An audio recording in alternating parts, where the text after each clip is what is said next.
नमस्कार। Coding with खुशबू में आपका स्वागत है। हम पढ़ रहे हैं सी प्लस प्लस प्रोग्रामिंग को। आज हम समझने वाले हैं array in C plus plus को। अगर आप इस चैनल पर नए हैं और लास्ट वीडियोस आपसे मिस हो गए हैं तो यहाँ पे डिस्क्रिप्शन में मैं C plus plus language tutorial की प्लेलिस्ट को शेयर कर रही हूँ। वहाँ से आप सभी वीडियोस को एक्सेस कर सकते हैं, देख सकते हैं। और अगर आप चाहें तो यहाँ से इस प्लेलिस्ट को अपनी लैपटॉप या मोबाइल में सेव भी कर सकते हैं। और यहाँ पे बुकमार्क का ऑप्शन है जिस पे आप क्लिक करके इस पेज को बुकमार्क कर सकते हैं ताकि आप इजीली यहाँ से किसी भी वीडियोस को एक्सेस कर सके। अगर आप चैनल पर नए हैं तो प्लीज चैनल को सब्सक्राइब करना ना भूलें ताकि आने वाले वीडियोस की अपडेट आपको मिलती रहे। अगर हमें 5 लोगों की एज को सेव करना है तो हम क्या करेंगे, 5 अलग अलग वेरिएबल बनाएंगे। जैसे यहाँ पर मैंने बनाया है age 1, age 2, age 3, age 4, age 5 और उसमें वैल्यूज को हमने स्टोर किया है और उसके बाद उनको प्रिंट करवाया है। तो अगर मैं चाहती हूँ कि 50 लोगों की एज को मुझे सेव करना है तो क्या उसके लिए हम 50 वेरिएबल क्रिएट करेंगे? नहीं, क्योंकि इससे बहुत ज़्यादा टाइम कंज्यूम होगा। और इस प्रॉब्लम का एक सॉल्यूशन हमारे प्रोग्रामिंग में हमें प्रोवाइड किया गया है जिसे हम कहते हैं एरे। एरे एक ऐसा डेटा स्ट्रक्चर है जिसका यूज़ करके हम सिमिलर डेटा टाइप की वैल्यूज़ को एक साथ एक कंटिन्यूस मेमोरी लोकेशन पे स्टोर कर सकते हैं। आइए देखते हैं इसका यूज़ हम कैसे करते हैं। Array collection of same data type होता है जिसमें सिमिलर टाइप की वैल्यूज़ को एक साथ स्टोर किया जाता है। अगर हम चाहे तो इंटीजर की सारी वैल्यूज़ को एक साथ स्टोर कर सकते हैं, कैरेक्टर की वैल्यूज़ को एक साथ स्टोर कर सकते हैं। लेकिन अगर हम इंटीजर और कैरेक्टर दोनों ही उसमें इंसर्ट करवाएंगे तो वो रॉन्ग होगा। यहाँ पर हम देखते हैं इसका सिंटैक्स क्या है। यहाँ पर हम सबसे पहले लिखते हैं डेटा टाइप, उसके बाद एरे का नाम लिखा जाता है, उसके बाद स्क्वायर ब्रैकेट्स में हम लिखते हैं साइज ऑफ एरे। जो भी हमारे एरे की साइज है वो हम डिफाइन करते हैं। आइए देखते हैं इसका एग्जाम्पल। यहाँ पर मैंने इंटीजर डेटा टाइप की एज नाम की एक एरे क्रिएट की है जिसमें मैं 4 वैल्यूज को स्टोर करवाना चाहती हूँ। 4 इसमें साइज है एरे की। यहाँ पर हमने वैल्यू स्टोर की है 10, 20, 30, 40। उसके बाद यहाँ पर हम देख सकते हैं किस तरह से वैल्यू स्टोर होती है। यहाँ पर हमारा डेटा क्या है, 10 नंबर स्टोर हो रहा है, 20 नंबर स्टोर हो रहा है, 30 नंबर स्टोर हो रहा है और 40 नंबर स्टोर हो रहा है। और यहाँ पर जो भी वैल्यूज होती है उनका इंडेक्स होता है। जो एरे है हमारा उसमें वैल्यूज को इंडेक्स के थ्रू हम यूज करते हैं, एक्सेस करते हैं। यहाँ पर इंडेक्स हमारा हमेशा 0 से स्टार्ट होता है और जो हमारे साइज ऑफ एरे है उसमें -1 कर दे तो वो हमारा लास्ट इंडेक्स नंबर होगा। कुछ प्रॉपर्टीज है एरे की, वो क्या है कि इंडेक्स जो हमारा होता है हमेशा 0 से स्टार्ट होता है। मतलब जो हमारा फर्स्ट एलिमेंट होगा वो कौन से इंडेक्स पर होगा, 0 इंडेक्स पर होगा। और सेकंड एलिमेंट होगा वो फर्स्ट नंबर के इंडेक्स पर स्टोर होगा। उसके बाद आता है कि हमारा जो भी इंडेक्स है उसका यूज़ करके हम यूज़ कर सकते हैं, किसी भी एलिमेंट को एक्सेस कर सकते हैं एरे में से।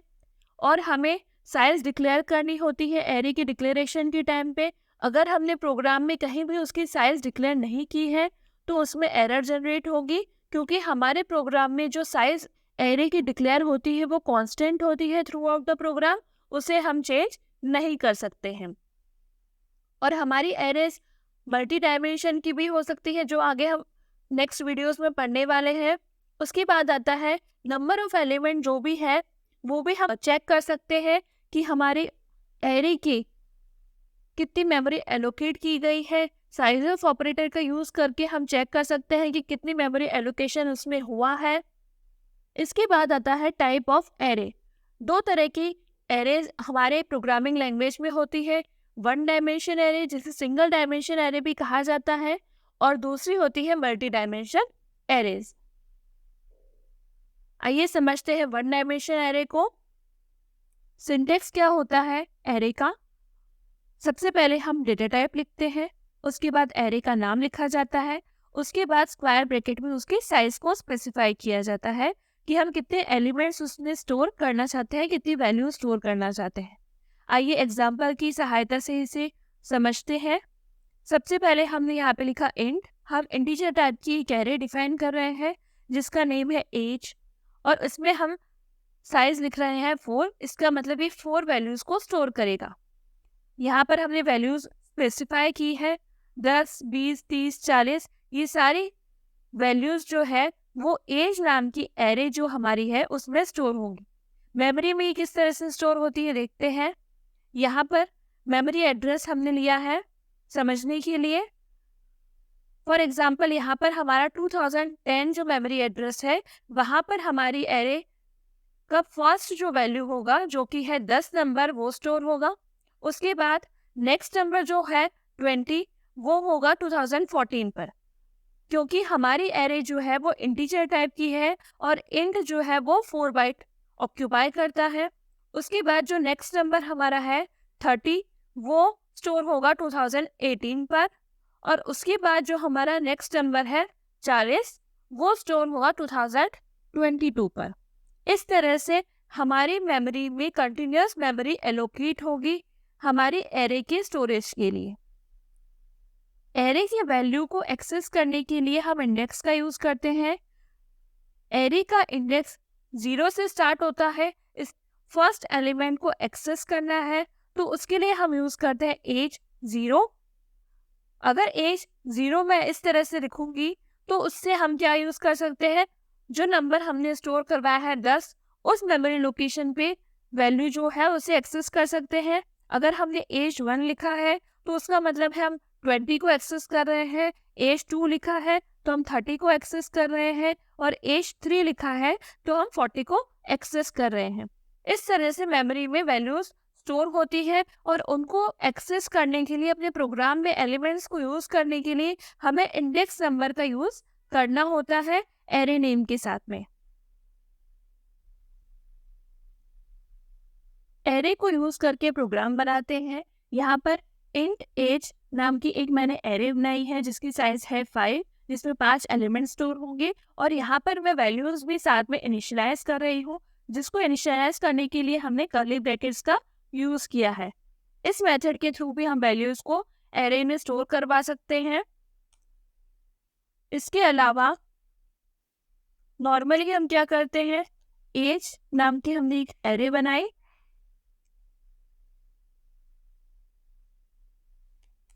और अगर मैं चाहूँ तो यहाँ पर इस तरह से भी वैल्यूज को 1 बाय 1 इंडेक्स का यूज करके स्टोर करवा सकते हैं, लेकिन ये बहुत टाइम कंज्यूमिंग होता है, इसलिए हम इस मेथड का यूज नहीं करते हैं।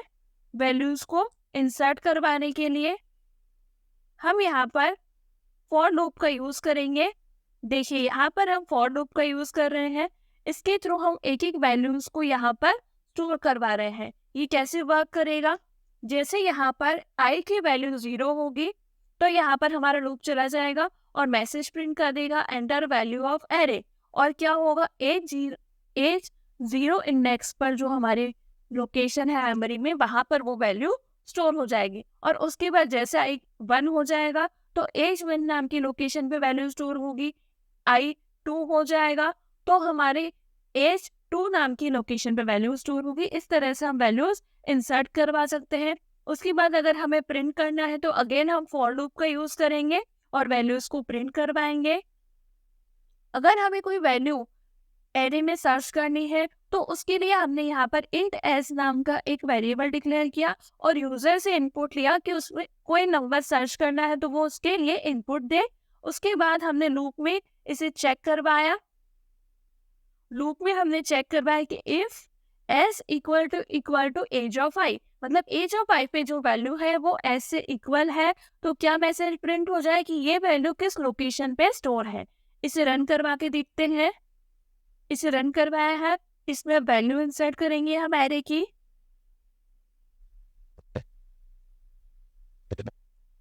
देखिए यहाँ पर हमने सारी वैल्यूज इंसर्ट की है और यहाँ पर ये हमारा प्रिंट हो गया है। अब हम कौन से नंबर को सर्च करना चाहते हैं, सपोज मुझे 44 सर्च करना है किस लोकेशन पे है, तो यहाँ पर हमने जो लूप यूज किया था उसके थ्रू सर्च होके आ गया कि 44 इज एट A3 लोकेशन। आई होप आपको ये वीडियो पसंद आया हो। प्लीज़ इसे लाइक कीजिए, शेयर कीजिए और चैनल को सब्सक्राइब करना ना भूलें। Thank you.